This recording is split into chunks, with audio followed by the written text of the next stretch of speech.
e bem-vindos! Para quem está a dar os primeiros passos na engenharia, a jornada profissional começa com uma linguagem muito especial. Uma linguagem que não se fala, nem se escreve com palavras, desenha-se. E esta é a base de toda a comunicação na vossa futura profissão. É uma boa pergunta para começar, não acham?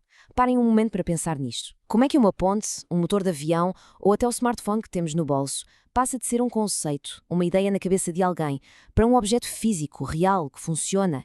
A resposta é esta. É através de uma linguagem que ultrapassa barreiras geográficas e culturais. Uma forma de comunicação que garante que uma ideia concebida em Lisboa pode ser construída com exatidão em Tóquio. Ok, vamos mergulhar nisto. O desenho técnico não é um esboço qualquer, não é um rabisco. É um sistema super rigoroso, a linguagem gráfica universal da engenharia. E a palavra-chave aqui, a que tem mesmo de fixar, é normalizados. Isto quer dizer que tudo segue uma regra, um padrão, para garantir que não há o mínimo espaço para dúvidas. Para percebermos bem esta linguagem, vamos seguir esta estrutura. Vamos ver porque é universal, qual é a diferença crucial entre arte e precisão, como é que se representa o mundo 3D em 2D, quais são as regras do jogo e, no final, o que é que isto tudo significa para a carreira de um engenheiro. Vamos então começar com a ideia mais poderosa sobre o desenho técnico. Ele é o que conecta as mentes por trás dos projetos e que os transformam em produtos reais. E isto é tão, mas tão fundamental que o desenho técnico é uma disciplina obrigatória em todas as escolas de engenharia do mundo. Isto não é coincidência, claro.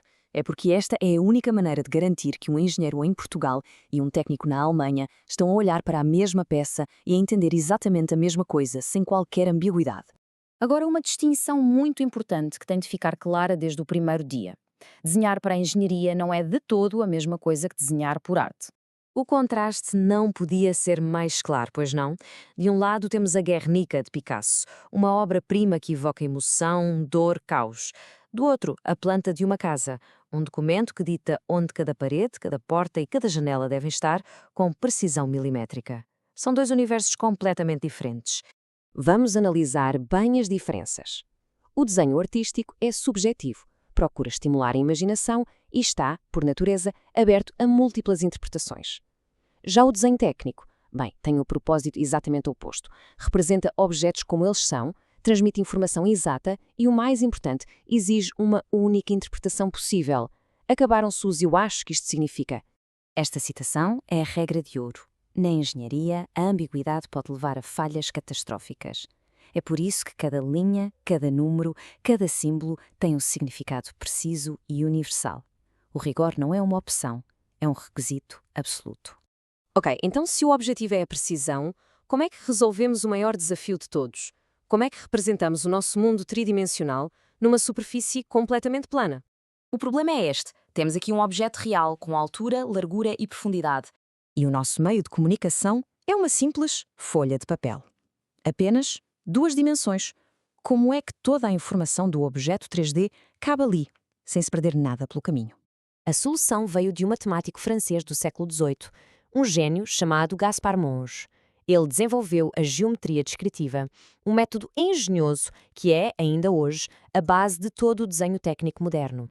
A magia do método do Monge está na projeção ortográfica. De uma forma simples, o método consiste em olhar para o objeto de diferentes lados, de frente, de cima, de lado, e projetar cada uma dessas vistas para o papel. Juntas, estas vistas 2D contêm toda a informação para reconstruir o objeto 3D sem qualquer tipo de distorção.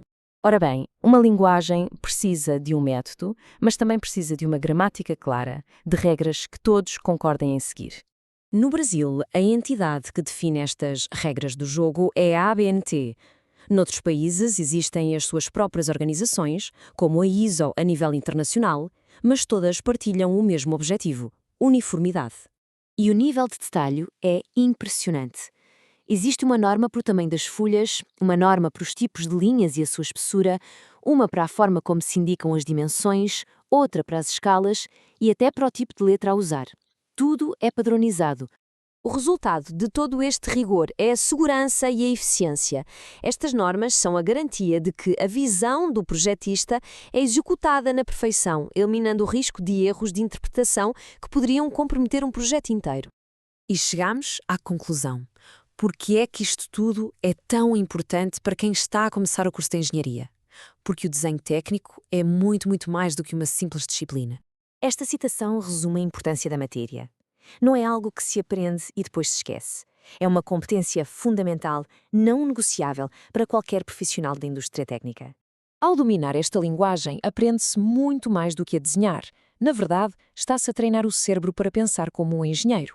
Desenvolve-se o raciocínio espacial, o rigor, a capacidade de organização e, acima de tudo, a competência quase mágica de pegar numa ideia e dar-lhe a forma necessária para que outras a possam construir. E o que se aprende aqui aplica-se a tudo.